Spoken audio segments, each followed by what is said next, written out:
What happened here on Monday, the epicenter of the earthquake, was the worst event in 100 years in this region.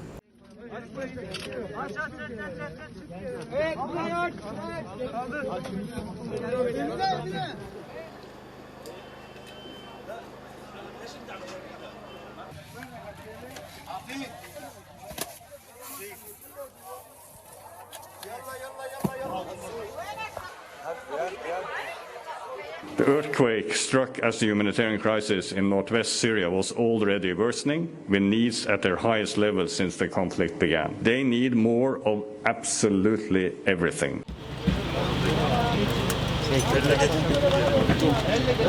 Bütün çocuklarım göçük altından 5 günden beri kurtarmak bekliyorum. Kimse Allah'ın kulu gelip yardım etmiyor bana.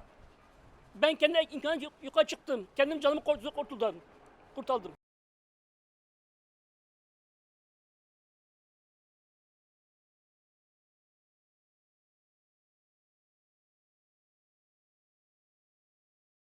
التجربة اللي كانت بالمدن السورية هي على مدار سنوات، القصف والدمار والحرب، مثلا تدمير مدينة حلب استغرق سنوات اللي تدمرت، هون مدينة كاملة من سكان محليين أو مدينة مستضيفة للاجئين تدمرت ب3 دقائق عن بكرة أبيها.